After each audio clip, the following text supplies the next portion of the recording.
dilapidated temple, stranded and lonely. A crumbling reminder of the stark reality of climate change and its impending impact on our lives. This 400-year-old temple in Kendropala's Satapaya village is one among several structures now left in ruins or submerged. Due to gradual coastal erosion, climate-induced extreme weather events including cyclones, coastal floods or inundation. 17 kilometers of this coast in Kendropala is said to be one of the fastest eroding beaches in Odisha, a state which bears the brunt of the most brutal cyclones in India.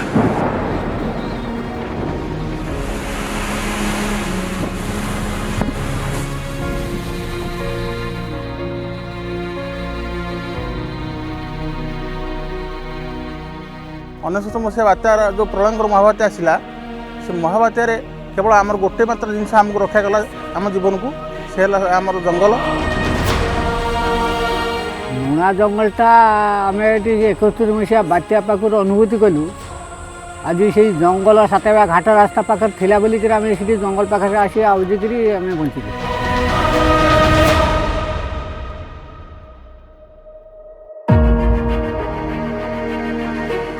The entire Indian coastline is expected to be among the most affected by climate change, impacting approximately more than 250 million people.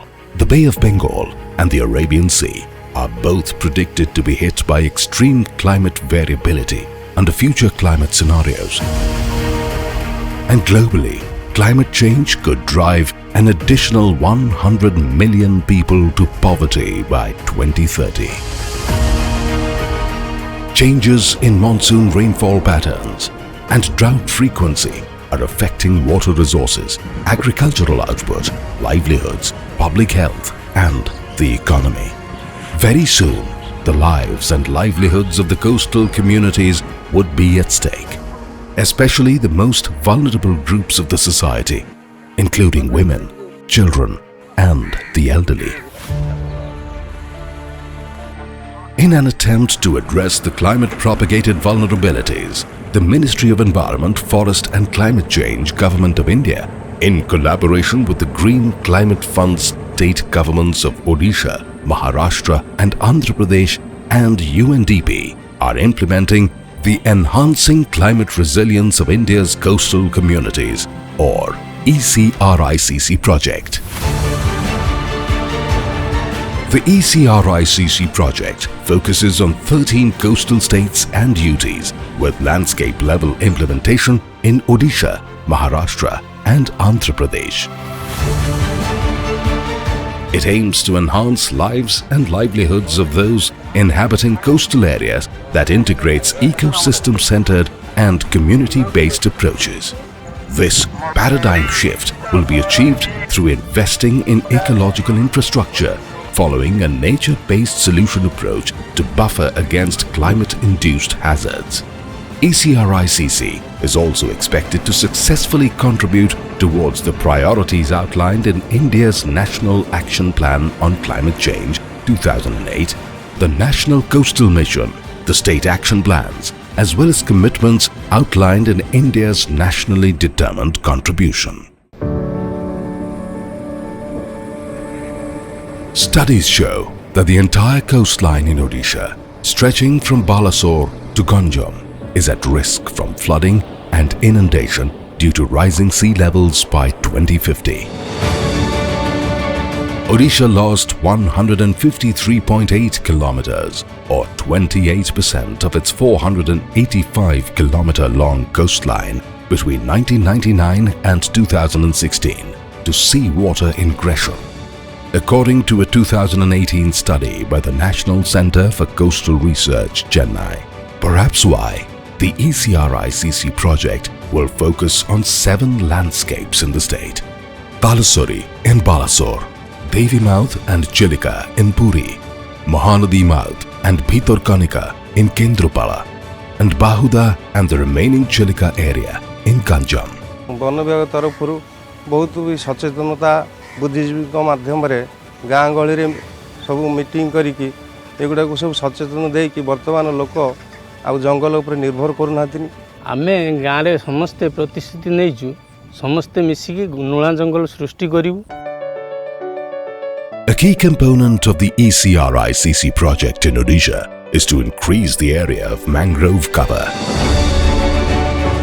In the aftermath of the super cyclone in 1999, it was learned that hundreds of lives were saved and nearly 10 kilometers of coastal area was spared from inundation thanks to the state's thick mangrove cover that acted as a natural barrier against the sea surge and protecting the lives of the coastal communities. 19 मसीह जहाँ भी खेती होता माने सामान्य खेती कहले चलिबो कहीं ना ये अंचल को बंचाई देइतला ए भितरकनिका जंगल।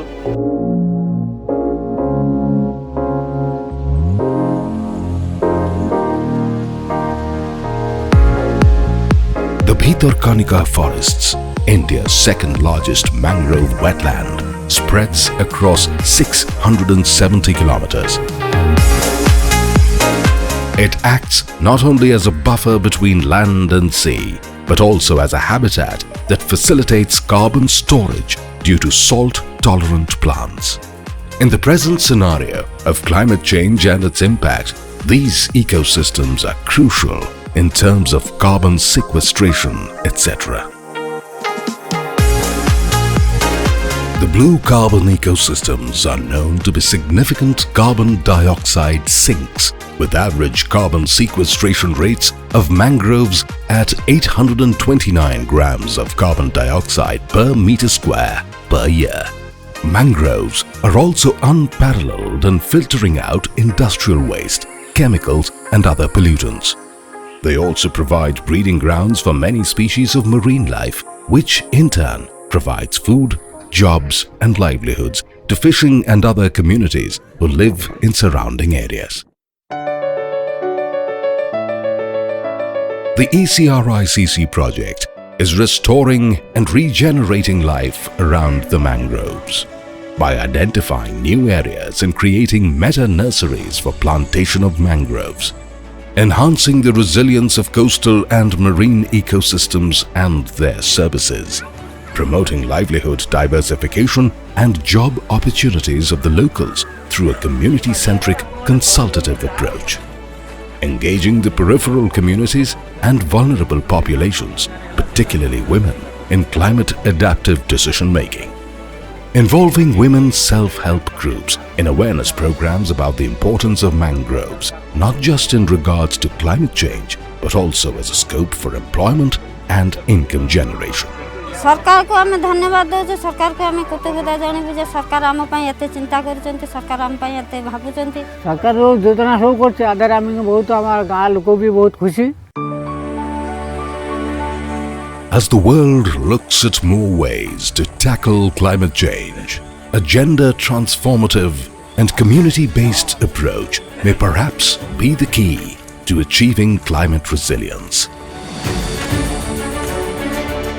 And projects such as ECCC, which focus on these majestic coastal forests, could make a positive impact beyond its ecosystem.